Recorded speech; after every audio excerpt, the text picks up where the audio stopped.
ये 8 मार्च 2014 की रात थी। कुआलालंपुर इंटरनेशनल एयरपोर्ट में सब कुछ शांत था। 227 पैसेंजर्स मलेशिया एयरलाइंस फ्लाइट 370 में सवार हुए, जो बीजिंग जाने वाली थी। उस रात के पायलट कैप्टन जहारी अहमद शाह और फर्स्ट ऑफिसर फरीक अब्दुल हमीद थे। क्रू ने बोइंग 777 को टेक ऑफ के लिए रेडी किया। सब कुछ रूटीन के हिसाब से था, जैसे कि प्री फ्लाइट चेक और पैसेंजर्स की बोर्डिंग। तो फ्रेंड्स, ये आधी रात की शांत फ्लाइट थी। MH370 प्लेन रात के आसमान में चढ़ा, हजारों फ्लाइट्स में से ये भी एक। अंदर पैसेंजर्स सुकून से अपनी 6 आवर्स की जर्नी के लिए बैठ गए, सब इस बात से अनजान के आगे क्या होने वाला है। प्लेन साउथ चाइना सी के ऊपर क्रूजिंग एल्टीट्यूड पर पहुंच गया। पायलट आराम से एयर ट्रैफिक कंट्रोल से बात कर रहे थे। सब कुछ नॉर्मल लग रहा था। मौसम साफ था, कोई क्लाउड्स नहीं थे। एयरक्राफ्ट भी ज्यादा पुराना नहीं था। जैसे ही प्लेन वियतनामीज एयरस्पेस के करीब आया, पायलट कैप्टन जहारी अहमद शाह ने मलेशियन फ्लाइट सर्विस स्टेशन से आखिरी मैसेज रिपोर्ट किया। Good night, Malaysian airlines 370। Flight service station ने गुड नाइट मैसेज कंफर्म किया और यही कॉकपिट से सुने गए आखिरी लफ्ज थे। कुछ ही देर बाद प्लेन का ट्रांसपॉन्डर बंद हो गया। रडार पर MH370 गायब हो गया। कोई डिस्ट्रेस कॉल नहीं, कोई वार्निंग नहीं। ऐसा लगा जैसे प्लेन हवा में ही गायब हो गया हो। फैमिलीज वेट कर रहे थे। लेकिन इस जर्नी ने एक मिस्टीरियस टर्न ले लिया था। नीचे दुनिया सो रही थी, अनजान के ऊपर एक इतिहास बन रहा था। रूटीन फ्लाइट एविएशन की सबसे बड़ी मिस्ट्रियों में से एक बन गई। एक मोमेंट में सब कुछ बिखर गया। प्लेन का रडार से खो जाना और फ्लाइट की रूट चेंज हो जाना। चलिए देखते हैं, MH370 का रडार स्क्रीन से गायब हो जाना एयर ट्रैफिक कंट्रोलर्स के लिए हैराकुन था। शुरुआत में एयर ट्रैफिक कंट्रोल ने सोचा कि प्लेन मलेशियन रडार से निकलकर वियतनामीज रडार में जा चुका होगा। लेकिन बाद में जब पता चला कि वियतनामीज रडार में तो MH370 आया ही नहीं, फिर शुरुआती कंफ्यूजन जल्द ही पैनिक में बदल गया, क्योंकि बार बार कॉल करने पर भी कोई जवाब नहीं आया। मिलिट्री सैटेलाइट रडार ने बाद में दिखाया कि प्लेन ने वेस्ट की तरफ एक तेज टर्न लिया और अपने कोर्स से भटक गया।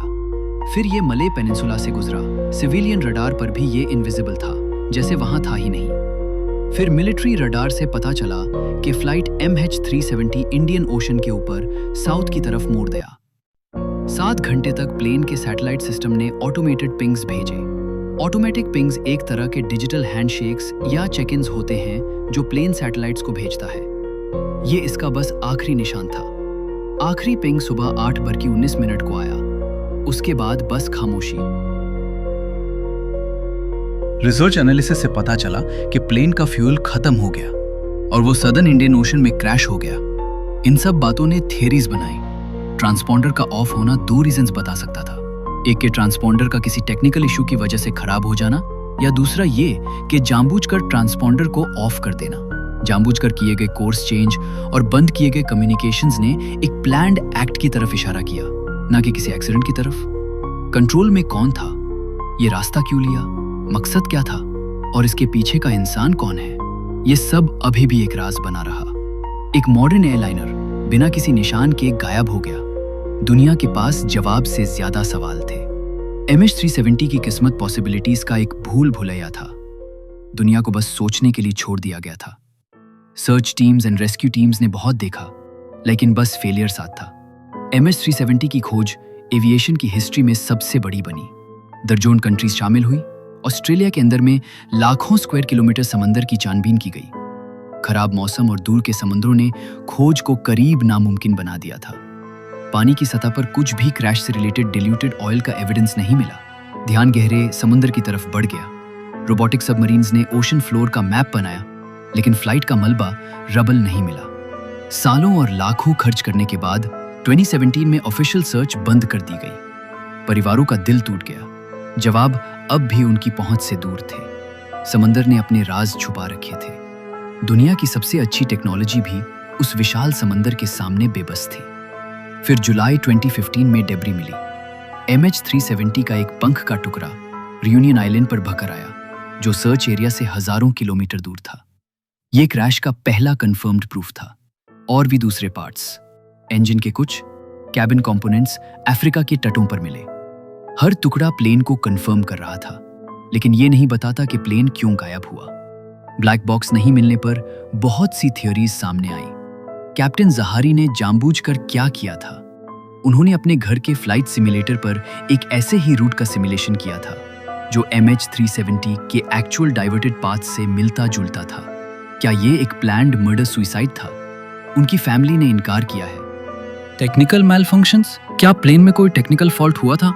शायद किसी हाईली ट्रेन इंसान ने उससे हाईजैक किया हो, लेकिन ना कोई क्रेडिबल क्लेम सामने आया, ना कोई प्रूफ मिला।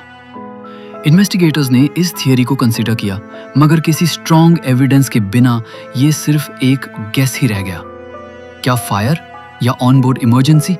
कुछ एक्सपर्ट्स मानते हैं कि शायद कॉकपिट में फायर या कोई इमरजेंसी हुई हो, लेकिन अगर वाकई ऐसा होता तो प्लेन इस तरह से डायरेक्शन चेंज नहीं कर सकता।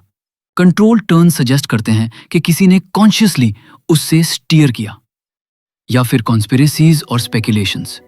बहुत से लोग थियरीज देते हैं, जैसे military shoot down, secret landing या इवन एलियन इन्वॉल्वमेंट। लेकिन इन सब आइडियाज में एक चीज मिसिंग है, क्रेडिबल सबूत। हर थियरी सिर्फ नए क्वेश्चंस उठाती है। कॉकपिट के वो आखिरी मोमेंट्स अब भी अनएक्सप्लेन्ड है। MH370 के 239 लोगों के फैमिलीज के लिए ये 10 साल इंतहाई दर्दनाक रहे। उम्मीद कभी दुख में बदली, कभी इंतजार में। कई फैमिलीज ने सपोर्ट ग्रुप्स बनाए और ट्रूथ के लिए आवाज उठाई। इमोशनल लॉस इतना गहरा था कि जिंदगियां बदल गईं। ऑफिशियल स्टेटमेंट्स आए, मगर प्रूफ नहीं। आज भी फैमिलीज जवाब का इंतजार कर रही है। हर हेडलाइन के पीछे एक अधूरी कहानी छुपी है।